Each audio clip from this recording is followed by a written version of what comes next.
Bismillah, alhamdulillah, wassalatu wassalam ala rasulillah wa ala alihi wa sahbihi wa man tabi'a sunnatahu ila yawmiddin.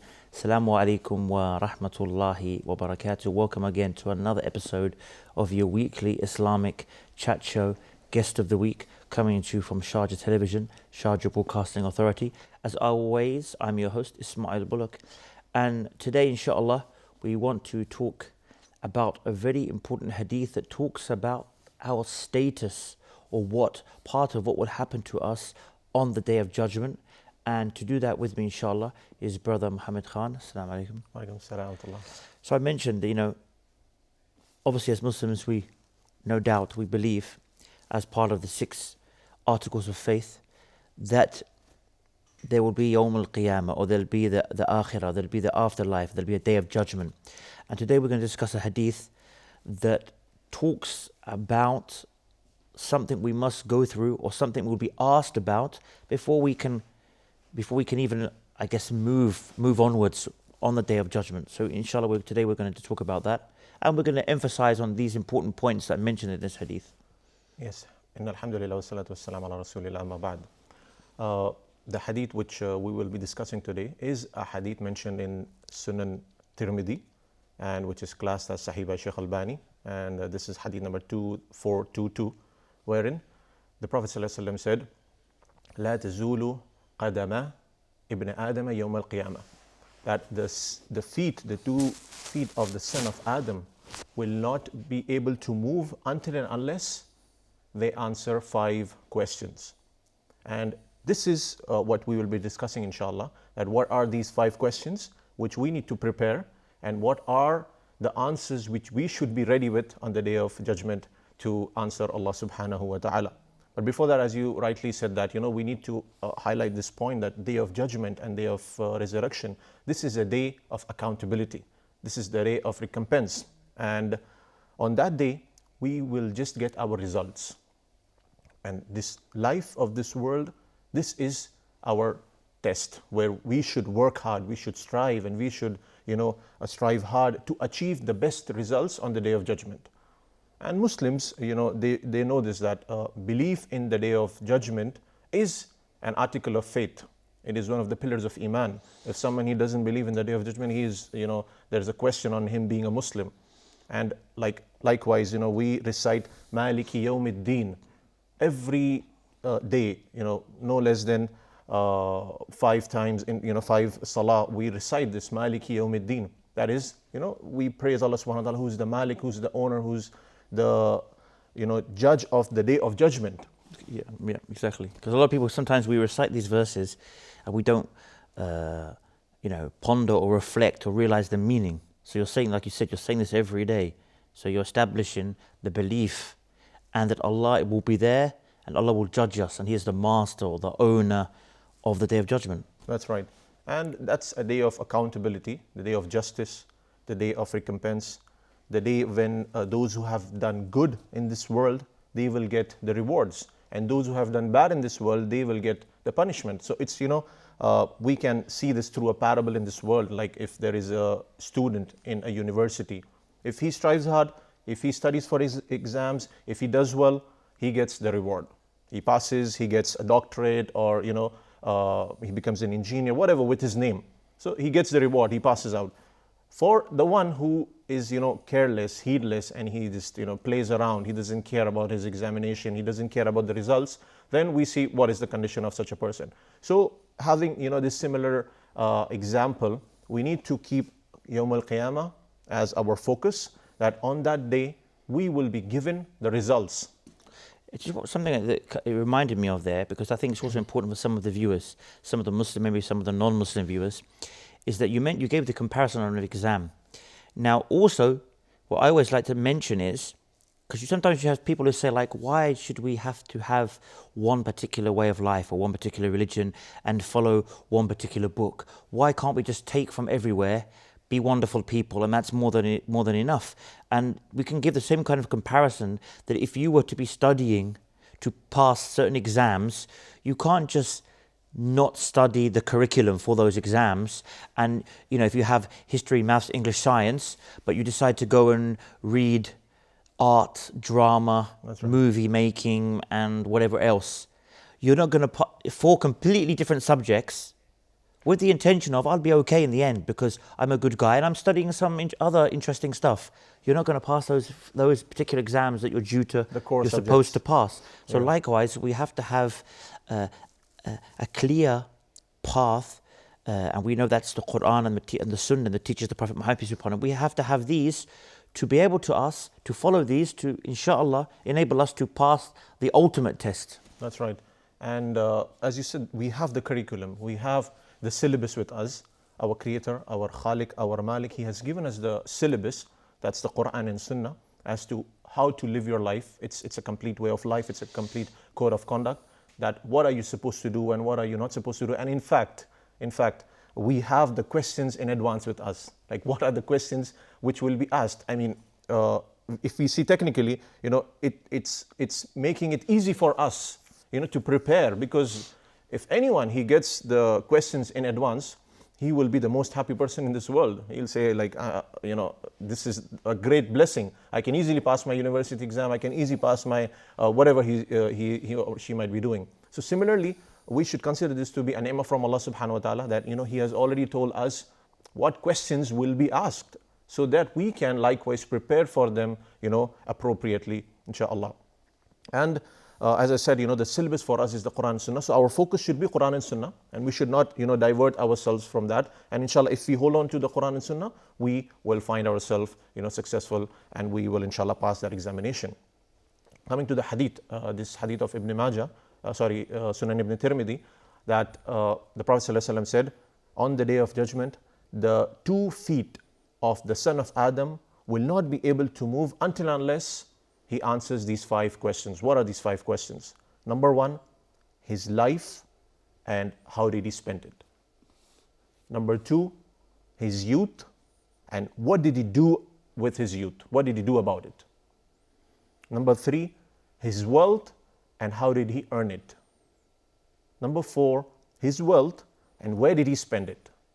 And number 5, knowledge, information, knowledge, and what did he do about it? These are basically 5 questions which will be asked, and a person, he has to reply to these questions. And if you see that on a wholesome level, these 5 questions revolve around our lives. These are basically 5 questions, which we can encounter on a daily basis. And this is what inshallah we will discuss in details. To begin with, life and how did a person spend his life. Like, we Muslims, we need to take this life seriously. And likewise the non-Muslims as well, those whom Allah has given this ni'mah, whom Allah subhanahu wa ta'ala brought into existence on this earth, gave them the life of this world. They should value this life and take this life seriously, because this life is a very crucial stage. It's quite funny because you see a few years ago, I don't know if it's still being used, but there was this terminology that was going around that came, I believe, from some rap artists, and it was YOLO. You only live once. You only live once. Now, from an Islamic perspective, we can say yes and no.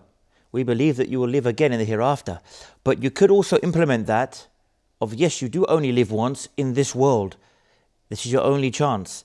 Obviously, when they say this, they mean do whatever you want, do whatever makes you feel happy, whatever pleases your desires, your urges, your needs, and just do whatever you want with no limits in that regards, because you only live once. We would say, for us, you only live in once means you should choose very carefully how you live your life, and we have to all agree that especially if there's some non-Muslims who may be watching, that it cannot make sense that we just happen to be here just for reproduction, just to reproduce children, and that we have more of a purpose. We're not. There has to be something more meaningful to our existence than this. So at the same time, once we've established that, then we have to kind of look at ourselves, if we're already Muslim, to live our life in the best possible way. Of course, you can have fun. There can be entertainment. There can be pleasure. There can be wealth. There can be holidays. There can be everything within Islamic boundaries. And you'll find that in life, most of the things are actually halal. Shaitan, the devil, likes to come and whisper to us and give us an impression that everything is so strict and everything is forbidden. But if you compare those things whether it's with drinks. The small amount of alcoholic beverages that we're not allowed to drink compared to the tens of hundreds of non-alcoholic juices, etc. we can drink. If you compare the entertainment that we can't do, it's only a few compared to the many, many forms of sports and activities that we can do. So it's very important for us as Muslims to live at the best possible life, and for the non-Muslims to say, okay, it makes sense that I'm not here just to reproduce. I have more than this animalistic purpose, just to keep having children and stuff. There's got to be something else behind it, something more important. It's up to them to say, I'm here on earth, I'm alive, why am I here? I better find out. And this is where you should implement this YOLO, not YOLO in doing whatever you feel like. That's right. That's a very good point. And yeah, that went like viral. And this is the explanation which we can give them. You only live once here, and you have to make the most of that chance. Because once you go, as the Quran describes, in Surah Mu'minun, that the one, when death comes to one person, when one is dying, حَتَّى إِذَا جَاءَ أَحَدَهُمُ الْمَوْتُ قَالَ رَبِّ ارْجِعُونَ, that when death approaches them, they say, oh Lord, send me back so that I may do good deeds. So that will be the time of, regret and remorse, and a person, he will be regretting that if I can go back, because at the time of death, now he knows the reality. His life was not it, and this was not just for, eating, drinking, and enjoying and wasting himself. So we have a purpose in life, and this is what is the answer for this question, that how do we live our life, and are we achieving and striving towards the purpose which Allah subhanahu wa ta'ala has set for us? Are we striving towards the goal of life? As Allah describes in the Quran, وَمَا خَلَقْتُ الْجِنَّ وَالْإِنسَ إِلَّا لِيَعْبُدُونَ, that I have created not the jinn and men except to worship me. So the purpose of our life is to worship Allah subhanahu wa ta'ala. And this worship, as you rightly said, it's not that when we say worshipping Allah subhanahu wa ta'ala, it means that you abandon yourself and then you go to the deserts or the jungles and then that's it, you just keep chanting the name of God. This is not the concept of worshipping Allah in Islam. In fact, Shaykh al-Islam ibn Taymiyyah rahimahullah, he said that this word ibadah, this is a comprehensive term, and this word ibadah is all that which is said by a slave of Allah, the zikr of Allah, the shahada, the testimony of faith, all that which is intended, the fear of Allah, the hope in Allah, the trust in Allah, and all that which is done. The actions of the limbs, like you perform salah, you perform hajj. The internal and the external. Yeah, the internal and external, these three things put together, this is ibadah. All that pleases Allah from That's those. Right. Yeah, all which pleases Allah subhanahu wa ta'ala. And, whatever displeases Allah subhanahu wa ta'ala, this is something, which is, you abstain from that. This is also a form of ibadah. So we need to get this focus right, that we have a purpose in life. Another verse in Surah Al-Mulk, when Allah says, الَّذِي خَلَقَ الْمَوْتَ وَالْحَيَاةَ لِيَبْلُوَكُمْ أَيُّكُمْ أَحْسَنَ عَمَلًا, that He was the one who created life and death so that He can see which of you are in the best of your actions, or act or do the best deeds. That's right. And we Muslims, we should get this idea right, that we are people of tadabbur. We ponder, we reflect on our life, that why are we here, where are we heading, what is the current situation of our good deeds and bad deeds and sins.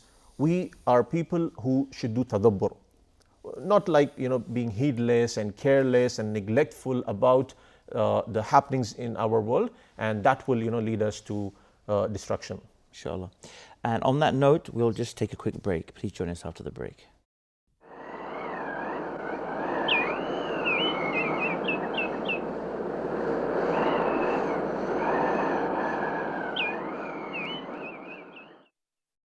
Assalamu alaikum, and welcome back. Now, Brother Muhammad, just before the break, we were emphasizing on the importance of life, and to live your life in the best way, and to recognize that there is a purpose in life. And we're going to obviously continue now about this hadith. Yeah, that's right. So just to add a few more points on this first question, because it's about our life, and we need to really ponder as to why we live, why we exist, and what are we supposed to do. So the way of life is given in the Quran and Sunnah, like the best of teachers, the best of models.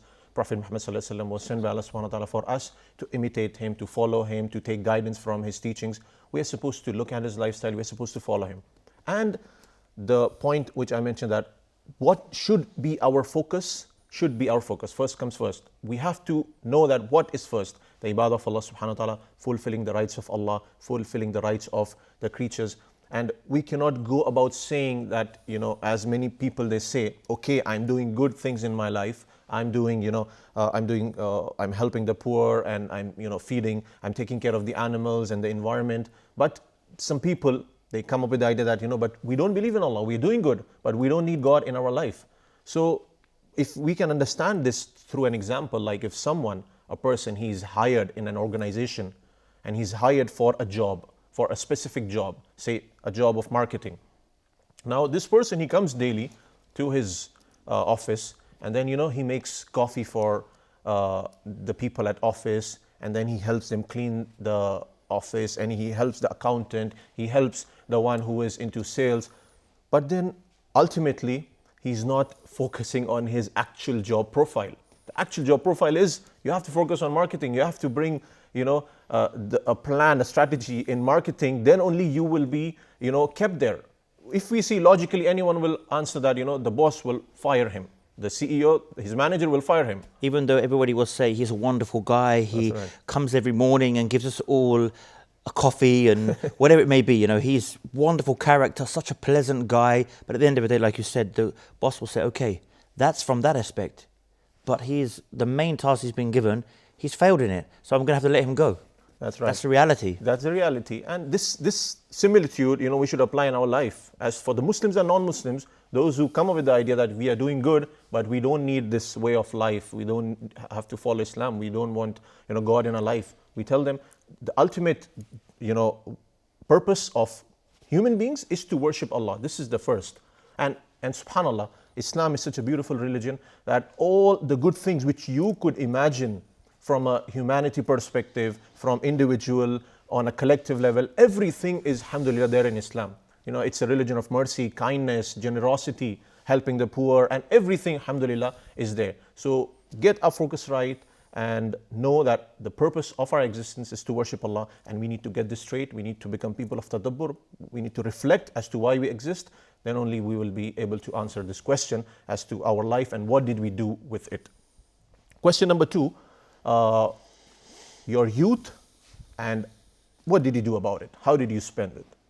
And this is very important, because this age, the youth, this is a very important age, in overall in a life of a person. He's born, he's an infant, then he becomes a teenager, then comes a time when he's old, he becomes old in age. But this age, where he's young, his hormones are changing, he's becoming mature, he's strong in his physically, and he's sharp in his mind. This is a very crucial age. This is a very crucial time of life, and therefore this youth, what did you do with this? Because there is a lot of temptation, desires, hormones changing in a youth, and he always tries to do things which are pleasing to him, which are desirous, and he wants to fulfill his desires. But at this moment, he will be asked, your youth, and what did you do with it? And subhanallah, when we see in the Quran, there is a story, Surah Kahf mentioned about some young men, who sacrificed for the sake of Allah subhanahu wa ta'ala, who went out of their way, they strived hard, they were put to trials and tests just for the sake of Allah, because they said, we believe in Allah. They wanted to abide by the worship of Allah subhanahu wa ta'ala. And they had to go, and our viewers and everyone, they can read Surah Kahf and they can see the struggles these men, they went through. And this is what we want our youth to consider, that your life is not something to joke around and play around. And this youth, this shabab, this age where you are strong in your physically you're strong, and you can do a lot of things, you can bring a lot of khair, you can bring a lot of benefit to the ummah. You need to consider this age, that this is not an age that you just waste it and you play around in disco, drugs, cigarettes and whatnot. And subhanallah, the Prophet ﷺ, he mentioned in one of the hadith that on the day of judgment, when there will be no shade except the shade of Allah subhanahu wa ta'ala. It will be a day, when the sun will be right here and people will be, they will be sweating, they will be drowned in their sweat. On that day, Allah subhanahu wa ta'ala will shade 7 people, and one of them is a young man, is a youth who worshipped Allah subhanahu wa ta'ala at this crucial age. He worshipped Allah subhanahu wa ta'ala at this age. So consider this fact that youth is your age. This is an age where you can maximize the outcome. You can maximize your worship. You can do a lot of things. And go and check out those who are old, those who are, they have maybe crossed, their age where they were healthy, they could do a lot of things. If we go and check out these people, we will realize that, this is a big blessing from Allah subhanahu wa ta'ala. Not to forget that, of course, as we mentioned previously, that there is entertainment. There is, you can do your education, you can make a career, you can, become an entrepreneur or whatever you want to become, a doctor, engineer. But your youth, abstain from the sins and focus on the purpose of your life. Try to do things, try to bring something khair for the ummah, for yourself, for your family, for the ummah, for your society. Try to make a plan, try to make a strategy that what can you do for your family, for your society, for yourself, and take care of this age, because in this age you can do a lot of good things which you might not be able to do when you become old. I mean, even when it comes to things like the memorization of the Quran and other aspects of the religion, we know that generally people would say to you, the younger you are, the more your mind is susceptible to keeping this information. So this is also a time for someone to take time to learn the Quran. And there can be, like you said, there can be a balance. You can still spend time to learn the Quran every day and still have fun, play football or whatever it may be that you want to do for entertainment. But you can at least, just like now people spend hours on the various games, consoles, instead of spending, in reality, many of them do spend 8 hours every day after school. For example, 4 to 8 hours. They can take a couple of hours from those 8 hours, for example, to go to Quran memorization classes. And then they can come home, for example, and play some of these games that they want to play. And it's important that even though we're young, yes, you can have fun. People say, I'm young, let me have fun. But again, we mentioned within limits. And we see that even in the time of the Prophet ﷺ, some of the Sahaba were young men. And of course they had fun. Of course they still had youth or, youthful characteristics and playfulness about them. But at the same time, they had seriousness. We know that Mu'adh ibn Jabal was sent to Yemen to call the people to Islam, and he was 17 years old. So we can still see that there can be a balance between being young, but still having doing something meaningful, doing something with purpose, doing something that will get you great reward. And this doesn't mean that you're becoming like an old man. That's the problem now. People have associated being religious with being old and boring. That's right. There can be a balance. That's Alhamdulillah, many of us, I became Muslim when I was 14. I've never felt that I've had a sheltered, boring life because I've been a practicing Muslim and I don't go pot clubbing and drinking and stuff and all that, but I'm so sheltered and what a boring life. I've had a very, alhamdulillah, a life full of various sportful activities, and I've never felt that, so deprived because I couldn't go clubbing when I can do so many other completely halal things. At the same time, I can study the religion, I can attend classes. So it's not like this is another trick of the shaitan where he makes you think this is for old people, it's boring, have fun. When you become 40, 50, then you can do all this stuff. When the reality is, will you live that long? And what says when you become accustomed to not doing it, you'll be automatically able to switch. You may become so accustomed to doing certain things that you can't give them up. And you can't make that change that you said years ago when I'm 40 or 50 and I'm an old man. I'll pray 5 times a day and I'll be a good guy. And you may not even live that long, or you may not be able to get out of those bad habits, and you may end up living your whole life like that, and then ultimately regretting it when there is no use of regretting at that time. That's right. And the tip for the youth is that you need to consider that you are not a kid, because this is one of the problems, which is stopping the youth from getting mature, from doing something productive. And this even for the parents, don't consider your child to be a kid. If he is 14, 15, 16, this is an age, I mean, he should be doing something good. He should be doing something productive. And as you said, the Sahaba, the example of the Sahaba, you find the example of, the Sahaba, they were 14, 15, 16, and they were like, bringing changes in the society. They were memorizing the Quran, and they were, learning the fiqh, and they were, going for, things where the Prophet ﷺ was sending people, to convey the message of Islam. This is what we should get in our mind, that, I'm not a kid anymore, and I need to properly strategize my life. There has to be a strategy for me, and I need to get out of this. And for that, one has to, as you said rightly, that associate yourself with good people in Quran classes, in Islamic centers, visit the masajid, keep a good bond with the imam of the masjid, and talk to people who are coming for the masjid. When you visit, when you go for your fard prayers, Fajr, Zuhr, Asr, you will meet people. So try to, have this bond, and try to be in an atmosphere, which brings khair, and with good people.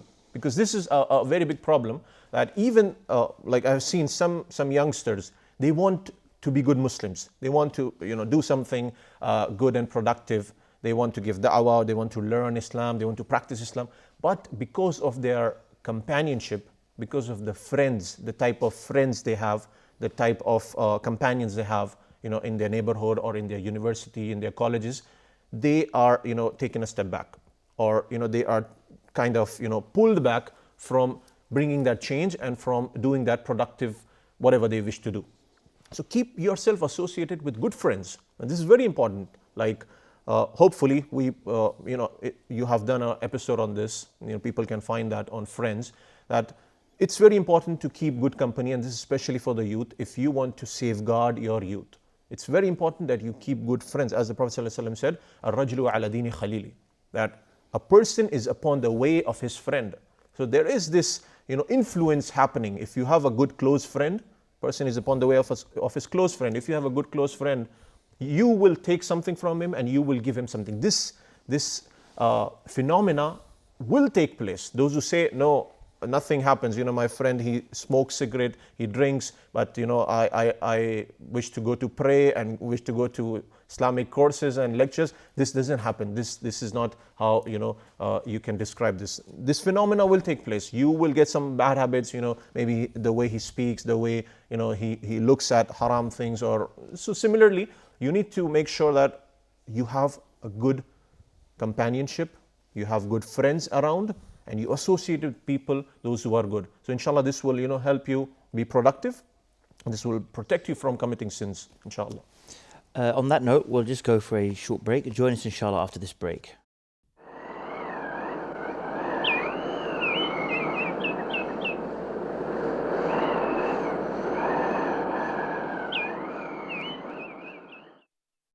Assalamu alaikum, and welcome back.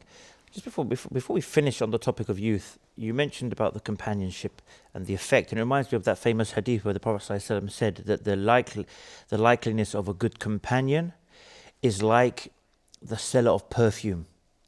That either he will give you some of his perfume, or when you leave from him, you'll leave smelling nice. There'll be some after effect of this perfume on you. So either you'll leave with the perfume itself, or you'll leave, the minimum you're going to leave with is you're going to be smelling nice, some effect of the smell is going to be on you. And then he said the example of the bad companion is the likeness of the blacksmith. That either, your clothes will be completely, either you'll smell of that burning, smoky smell, or the very least is you're going to get affected by some of the sparks that come off and may leave burns on your clothes, etc. So he gave an example like this. So no matter how much you say, I'm a really good guy, but I hang around with these guys who do all these various bad things and things that aren't good, it's okay because I'm a good guy. It's going to have some effect on you. The very least is you're going to leave where it's left something on you. And whether or not it affects you immediately, it will affect you in the long run. So that is a very important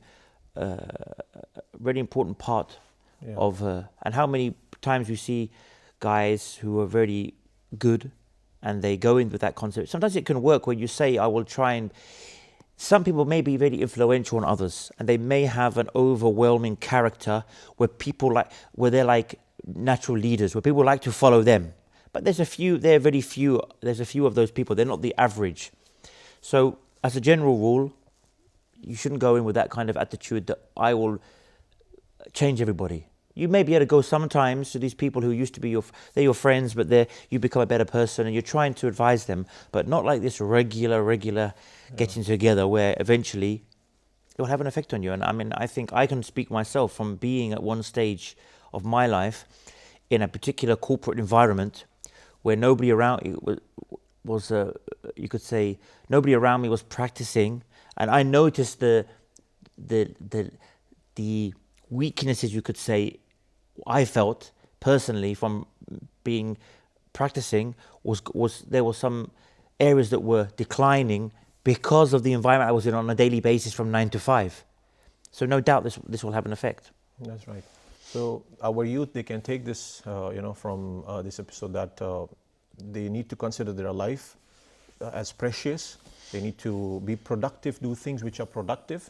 Make a plan, make a strategy for yourself, like, okay, I'm doing this course, I'm doing this degree, I'll be doing this activities, inshallah, Quran memorization, visiting centers, listening to lectures, and as apart from that, even keep good company and keep good companionship. Try to, be selective, as you cannot select your father, mother, your siblings, but you can select your friends. So you have to, make that choice, and make that choice, based upon the Quran and Sunnah. Not that, someone you choose as a friend just because he's famous in the university, he has a Porsche or a Ferrari, but he's very low in his morals and character. Select a friend who's good in character, and as you said, who will, bring you closer to Islam, and he will stop you from committing sins, and he will encourage you in doing good deeds, inshallah. The question number 3 in the hadith is about wealth and how did you earn it? And this is a very crucial question. It's a very essential question, very important for almost everyone, because every one of us are involved into this. All those who work, they try to, upbring a family, they are going out, they are earning money, doing business, doing a job, whatever the case might be. The Prophet ﷺ mentioned that every ummah has a fitna, and the fitna of my ummah is in wealth. So on the Day of Judgment, a person will be asked, wealth, how did you earn it? What have you done to earn this wealth? Is it through means which were halal? Then inshallah you are good to go. If you've earned this income, your revenue is through halal means, inshallah you will be good to go. You will be in a good position. Your positioning will be, inshallah, stable. But if this wealth is coming, the channels through which the wealth is coming in is haram, impermissible, prohibited, then this is a problem, and this is something which we need to fix immediately. If the wealth is coming through, riba, through interest, if the wealth is coming through haram means, if it's through stealing, cheating, injustice, bribery, if the wealth is coming through these means, then the person is in big time trouble. And as the Prophet ﷺ said, the fitna of my ummah is in wealth. And this is what we see, that people, they are so mesmerized by becoming wealthy. They make the whole and sole purpose of their life to become wealthy. A lot of people, they just want to be millionaires, billionaire. They look up to the millionaires and billionaires, and they want to achieve that status, irrespective whatever the case might be. If it's coming through haram or halal, or any new scheme comes up, making easy money, everyone jumps into this. Everyone wants to make this easy money. No doubt, if you have wealth, you can do a lot of khair.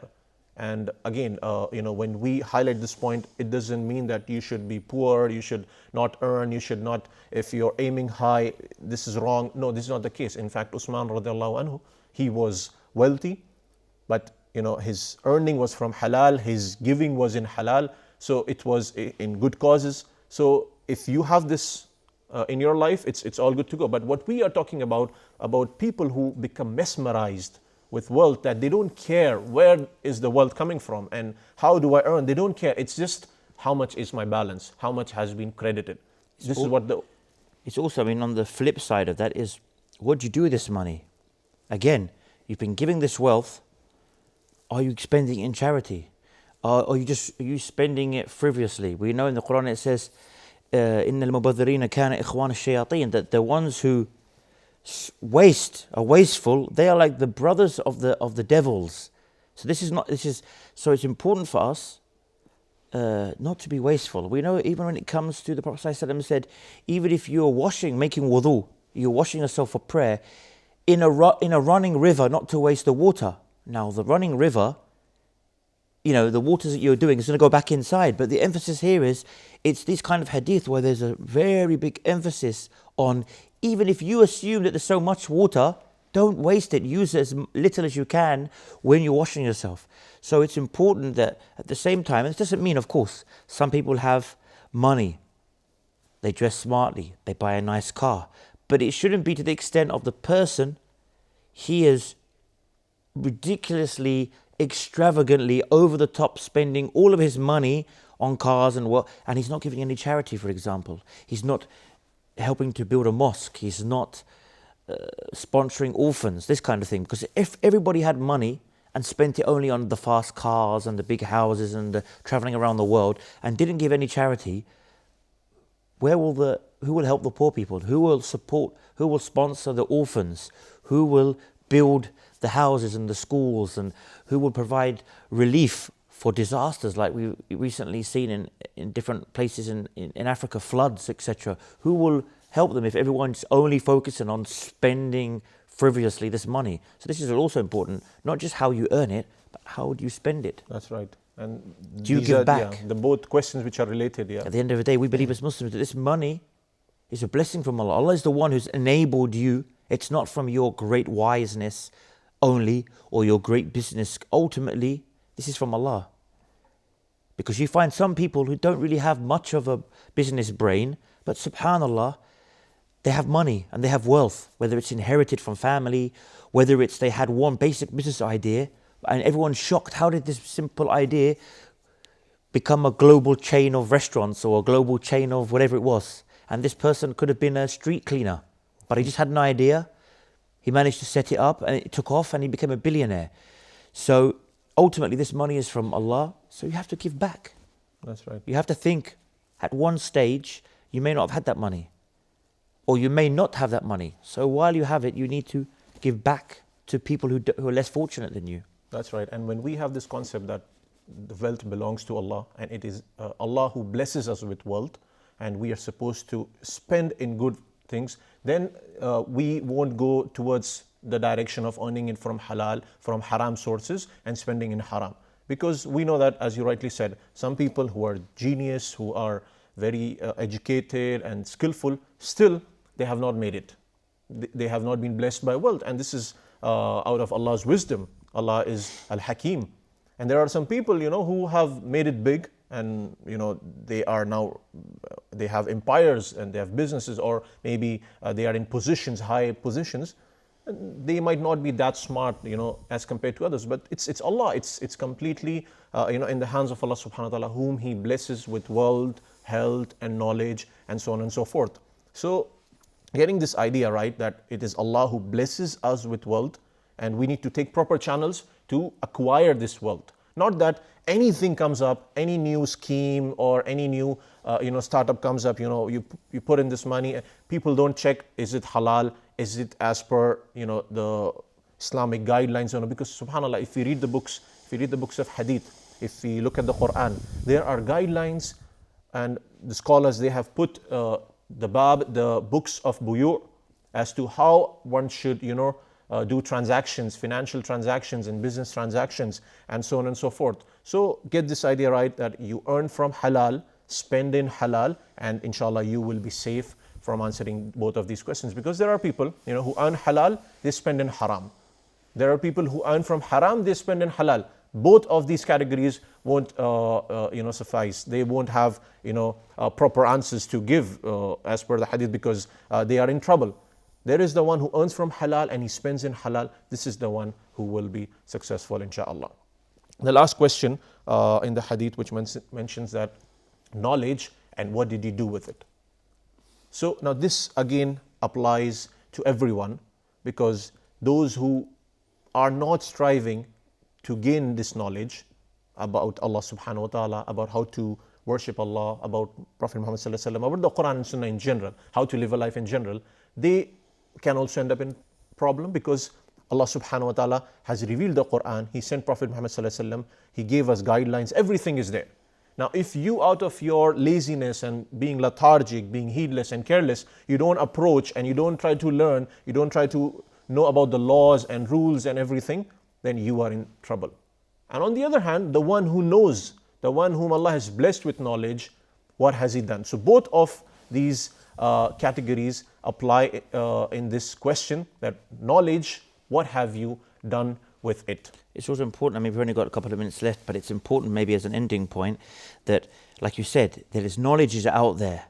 So if you don't make any effort to gain that knowledge, you're blameworthy. And at the same time, if you have you've been blessed, or you've been able to learn some knowledge, it's important that you act upon it. As well as obviously sharing the knowledge, but you act upon it. And the scholars, they actually felt that knowledge is not what was memorized. You could have memorized the whole of Sahih Bukhari, but if you're not having, or the whole of the Quran, we see many people memorize the whole Quran as a child, then the rest of their life, they're very far from the Quran. This in reality is not true knowledge. And I will probably end on this point, because true knowledge really is what you act upon. What you act upon, then you have true knowledge, no matter how much you've memorized. And we've come quite quickly, subhanAllah, to the end of the show. So Jazakallah khair for coming on. And again to the viewers, may Allah reward you for tuning in, and we hope that it's been a bit benefited. And we hope that we can all go away and look at these 5 questions will be asked, firstly to myself and for all of us, and we can try and implement and change and follow whatever we need to be able to, we hope inshallah, we ask Allah for that, be able to be of those who pass these questions and are able to move forward inshallah. And until next time, by the permission of Allah, same time, same place, I leave you as always. Wassalamu alaikum wa rahmatullahi wa barakatuh.